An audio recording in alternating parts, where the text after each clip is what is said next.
Today's video involves a legendary graphics card from a time when Nvidia was truly knocked off the top spot, only now these cards are getting a little bit old and a little bit broken.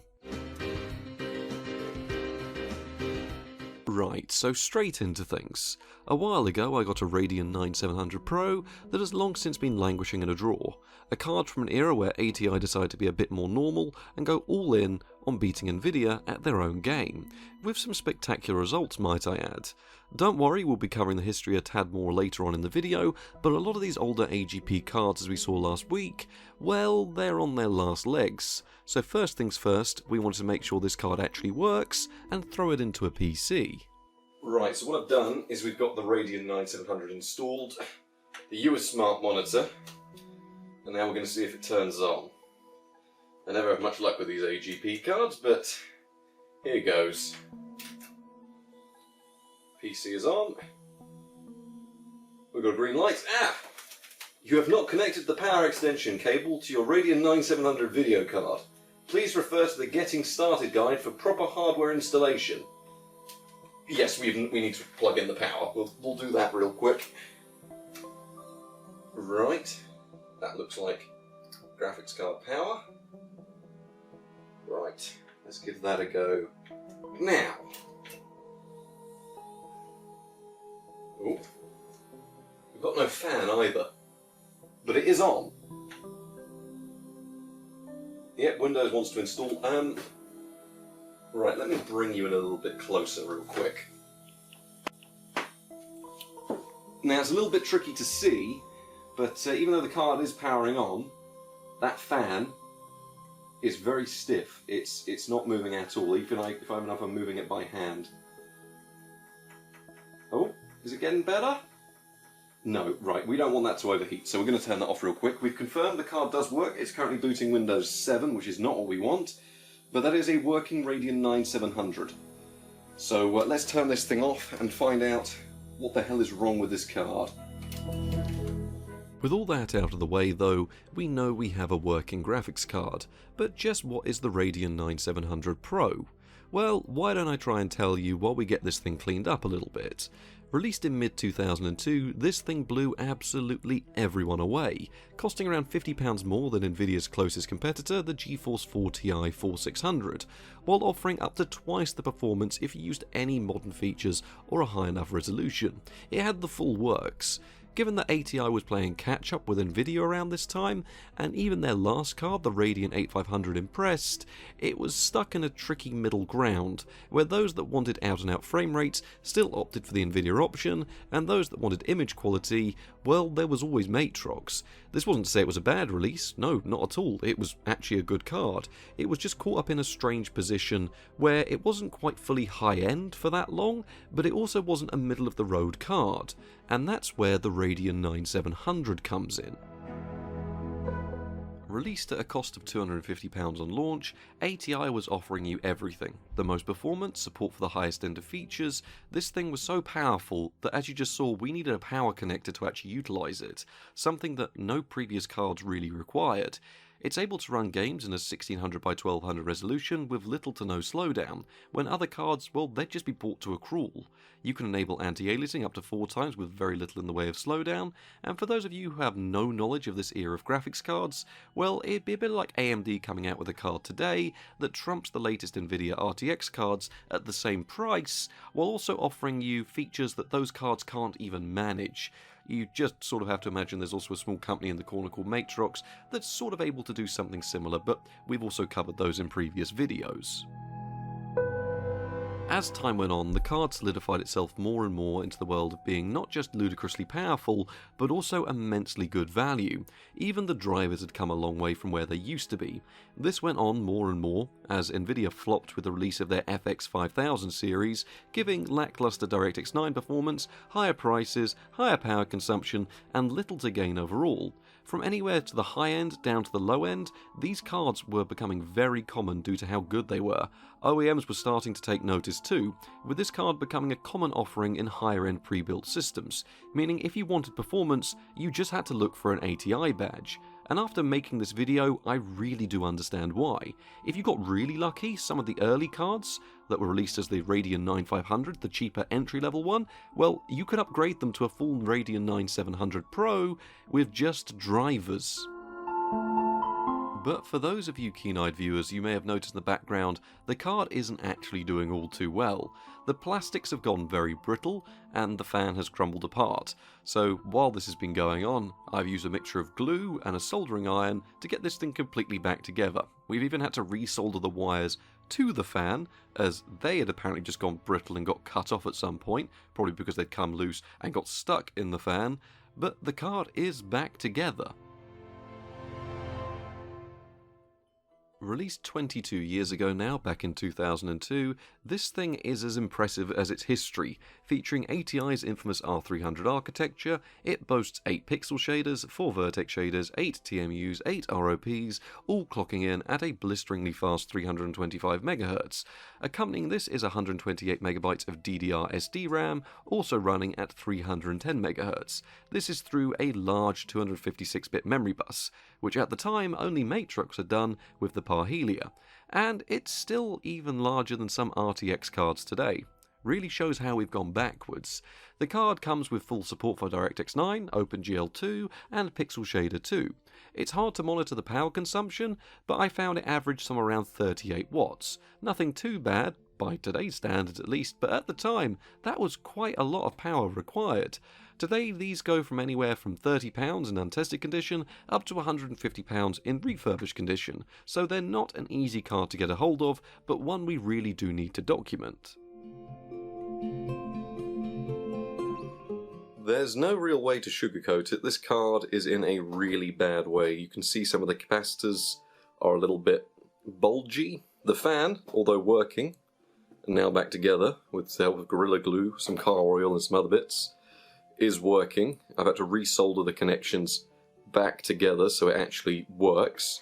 This bit here flaps off. Yeah, these cards are getting harder and harder to get, so not ideal, but there's probably a reason this thing was being thrown away. Still, if it works, that is a Radeon 9700 that we can hopefully get some testing done on. Not happy with the state of repairs, but it should be enough to get some benchmarks done. So why don't we go put this back in the PC and find out if it'll install Windows. That's going to be about the best we can do. Now really I wanted to test this thing on Windows XP, just to get a good idea of how it performs in a period accurate operating system. And don't worry, we did eventually manage to get some XP tests done days later. But I have no clue what it is about this card. We could not get Windows XP to install or just work with this card. The moment it was inserted into a pre-installed operating system, it would wipe it, and the moment you tried to install it, it would corrupt the installer. See, we have a few choices between two different AGP systems, either a Socket 423 Pentium 4 or our new AMD Athlon 64 system. And it didn't matter which one we picked, we would get the same random error. See, if I went through and actually installed Windows XP with another card in the system, take a FX 5200, the SAS internal graphics card, Matrox Parhelia, absolutely anything, things were fine. But the moment I took that out and then put the ATI card in, well, as soon as it was inserted, it would wipe a Windows XP file. See, the only thoughts I can have is that something weird is happening, as it often does with these AGP cards, and the moment it detects the Radeon in the system, it goes to install the driver, gets confused, and overwrites an important operating system file. So after nearly a full day of trying to get Windows XP on there, multiple versions with multiple install methods, different hard drives, SATA, IDE, everything, the card just refused to work with Windows XP. Which led us to the second day of testing, where I have no idea what came over me, but I end up finding an old ISO on my PC for Windows Vista Ultimate Edition, which I was never a fan of using, but a lot of people did use these old Radeons with this operating system, and if it works, well, it works. And the installer fired right up. It didn't crash. I had to get out the laptop and manually set up the hard drive partitions so that it would actually install and run on the Athlon 64 system, but after a little bit of time, we had an operating system running on the Radeon, and all we had left to do was connect it all up to a proper display, then get some drivers on this thing, and we were ready to start with the testing. By default, Windows Vista wanted to use some 2006 drivers that came pre-packaged with the operating system, but the best ones to use with these old cards tend to be the old Catalyst packs modified by the Omega team. So after finding an old torrent of 2.6.7, we managed to get these running, albeit manually with the INF files. So, we had the main installation of things running, and things were spectacularly stable. The system didn't crash once with these drivers, so I can really recommend that if you are running, any operating system with these graphics cards, go out and find those drivers. They work fantastically. Now just came the hard-hitting issue of how we get some games on here to actually run the benchmarks. Well, for these older systems, I usually have a backup of GOG installers, older benchmark demos, and if the system can manage it, Steam. But see, Windows Vista apparently has a documented problem with all of these. See, only a few of the GOG installers would actually work, and those that did could take 15 minutes to launch and over an hour to install a 300 megabyte game, which was by no means ideal. Now trust me, I did all of the recommended steps. I put them in their own folders, gave them admin permissions, disabled UAC, ran them in compatibility mode, everything that apparently should make it work according to GOG. And instead, they would just do absolutely nothing. So we had to do the real period accurate way of doing things, find an array of DVDs in the shed and then install them one by one. From start to finish, it took 2 hours to get all of these on the PC, but it means we did have quite the array of interesting and rather appropriate benchmarks. Oh, and for those of you who actually want an actual fix for installing GOG games on a Vista PC, after enough frustration, and I'd already gone through and installed all of these DVDs, I figured out a method that actually works, and I don't think it's been documented yet. Take your game from GOG and the install files, package them up as an ISO, mount that ISO in Vista, and then install them from a virtual disk drive. They will work at full speed with no compatibility problems, and I don't think anyone else has tried that online yet. So there you go, if you want GOG games on Vista, make them an ISO, mount them, and they will work perfectly fine. I wish I'd discovered that before I spent 2 hours installing games from a disk. Anyways, by this point we had a fully working PC, so the system we're testing this with has an AMD Athlon 64 3000 Plus, 1GB of DDR RAM clocking in at 400MHz, Windows Vista Ultimate Service Pack 2, and all of this footage was captured via the analog output of the video card, so you get to see exactly what I was seeing. Oh, and don't worry, we do actually have some other OSs later on in the video where we managed to get them working. But anyway, that's not what's important right now. What matters now is the benchmarks. Starting things off, we have Far Cry 1 running in 1024x768, with the highest settings enabled. On average, we saw around 72 FPS and the game ran flawlessly, really cementing just how strong the performance of this card is, given the era it's from. This is very literally the crisis of its day, and it looked brilliant on the Radeon 9700.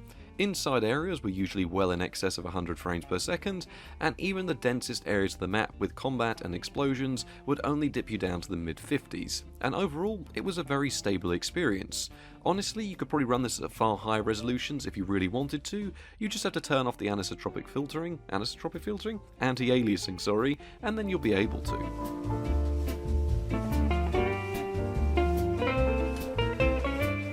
Command & Conquer Generals ran in 1600x1200 with the highest settings at its frame rate cap, only ever dropping FPS when the processor itself was struggling with explosions or in cutscenes that tend to run around 20 FPS due to engine limitations.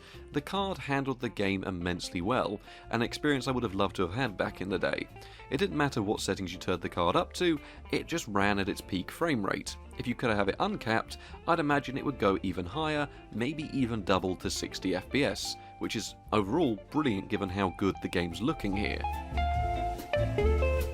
Now for a big one with Halo 2, which was an absolute nightmare to test due to Games for Windows Live, which I now have more issues with now that they finally closed it down. But anyways, the game ran fairly well with the 800x600 resolution, despite not actually being one of the supported cards for this game.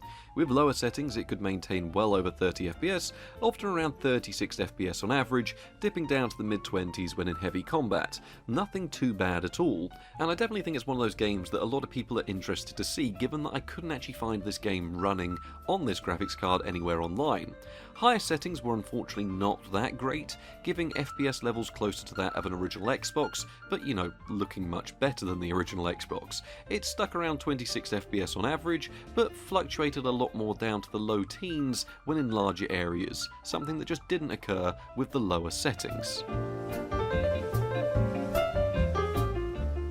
Mount & Blade Warband sadly didn't work. This was the case across multiple types of testing regardless of the system or the operating system used. Every time we went beyond the menus, the game would crash. Could it be drivers? Maybe, but I did try another set of drivers, and it could just be this game really doesn't like the older Radeon 9700 because of AGP, I guess? But these cards can be weird with some things like this, and Mount & Blade usually works, so I was a bit surprised on this one. Unreal Tournament 2003 ran with high settings in a 1600 by 1200 resolution, at a very competitive 61 FPS average when the game was actually being played. This could be higher in some maps and lower in others, but generally hovered around this figure. It could occasionally drop down to the high 40s when things got heavy, but this was by no means a bad experience. If you wanted to push frame rates even higher, well in excess of 100 FPS, provided your processor can keep up with that, you could turn down the settings or resolution, but from an era where people actually played competitive games with the graphics whacked up, really, that's the only way to do it here. If you really wanted to try out the classics though, here is Unreal Gold running maxed out in a 1600 by 900 resolution, which of course is widescreen because why not? The game never dropped a single frame, and harder areas to render such as the waterfalls with transparency effects, they could bring some cards down to the mid-30s, but that proved to be no problem whatsoever, proving that if you picked up this card in 2002, you could take your entire back catalogue, run them at the highest settings with whatever resolution you really wanted, and you would be seeing great frames with the card having plenty in reserve. So really good for those period titles.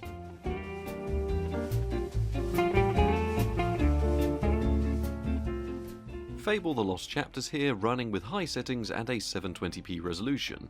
Another title from years after the card's launch, and one that we are now maxing out with high definition resolutions. I would be more inclined to say that the inconsistent frame rate was the processor struggling more than the graphics card, but even then we would drop to around the high 30s, with the card averaging around 62 FPS most of the time. The ATI card outperforming an Athlon 64 was something I didn't expect to see, but Fable can be rather CPU intensive, especially in those villages, towns and cities. But this graphics card? Not a problem running the game even in high definition with the highest settings, and may I add, no problems with the particle effects which can occur with newer graphics cards. The Elder Scrolls 3 Morrowind ran at around 61 FPS on average, with the game running in a very impressive 1600 by 1200 resolution, with pixel shaders enabled, and as many of the options in the very limited settings menu enabled. This number could go well up to 90 FPS when off out adventuring, and drop down to the mid-50s when in heavy combat or in one of the towns. Very rarely would you stray away from these figures though, unless the game took a second to load, but that's not really the Radeon's fault. Overall, for these classic games again, absolutely brilliant performance in a blisteringly high resolution. Oblivion, on the other hand, did prove to be a lot more intensive. Utilising mostly lower settings and a few medium options in 640 by 480, we saw the game achieve a relatively playable frame rate that averaged around 32 FPS. Originally we did start with a resolution and a few settings higher than this because of what it defaulted to, but even the character creation screen was completely unusable. Still used it, but it was very slow. It's impressive given the age of the card, but it was by no means the best experience, with the game often jumping up to the high 40s and then dropping as low as the low 20s depending on what was happening in game. Still very playable, but we might have been pushing it just a little bit too hard here. But finally, can it run Crysis? Well, in a surprise revelation, yes it can. The card is locked to only lower settings, even in an 800 by 600 resolution, but keep in mind, this card is 5 years older than the game itself, from a different era before dual cores even existed, before this generation of gaming even became a thing. But here we have it running with almost playable frames. The game could drop down to as low as the teens, but could also go as high as the low 40s depending on what was actually happening. Generally though, I wasn't expecting this game to be anywhere near playable, and I was able to play through the entire first section of the game on this card, so nothing bad here at all, and I've seen far newer cards than this do a far worse job.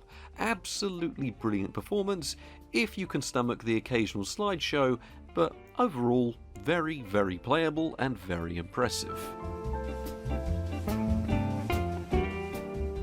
We really went to town with these benchmarks though, as it didn't seem to matter what I threw at the card, it would boot up and it would run, and Half-Life 2 was no exception. With 720p resolution and a good portion of high settings, we saw an average of 70 FPS. Larger, more open areas could prove more demanding, but even then we weren't at any risk of it becoming unplayable.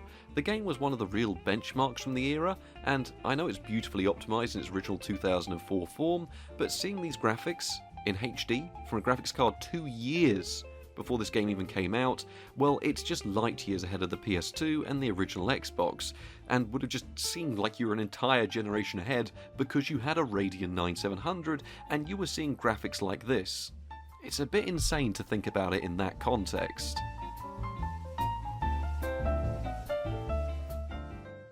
Now, those benchmarks were extremely impressive. It didn't matter what I threw at the card, as I said back then, if it launched, it worked. Especially Crysis, I wasn't expecting anywhere near that level of performance at all. But I know some of you down in the comments will be saying things like, well, we could be getting even more performance if we were using Windows XP or something like that, and I must have been doing something wrong. Well, I did manage to get Windows XP on this system, but we had to run it with only Service Pack 1.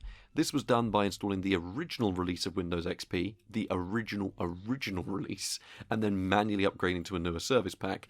Don't ask me why, it's a very poor condition AGP card, and for some reason it doubles up as a self-destruct button for certain operating systems, but either way, we got Windows XP and a few other OSs on here.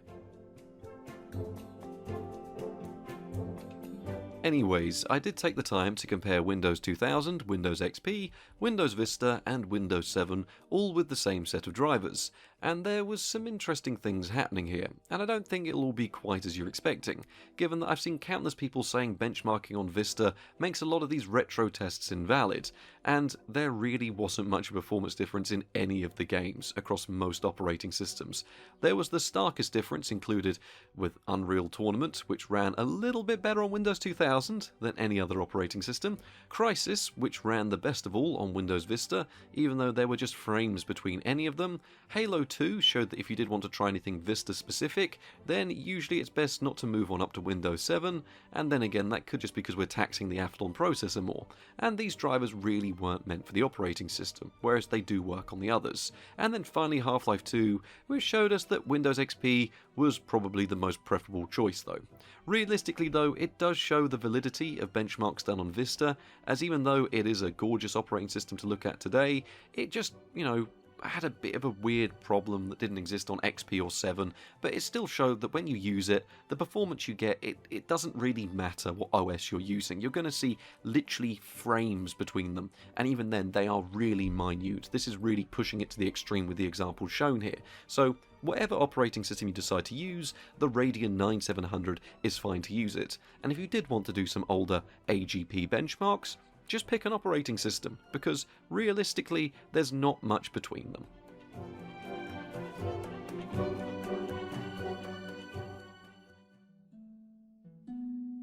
So there we have it, the Radeon 9700 Pro. And what are my thoughts? Well, even with the card in a dying state, at least we got to document its performance and see just what all the fuss was over 20 years ago, and see ATI when they were at their very best and nothing anyone could do could stop them in their tracks.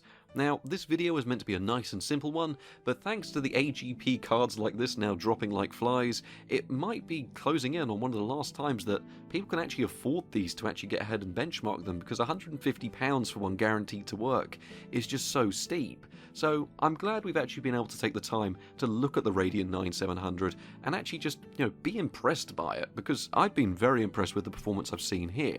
So I hope you all enjoyed this little look back on the card. Thank you very much for watching, and good night.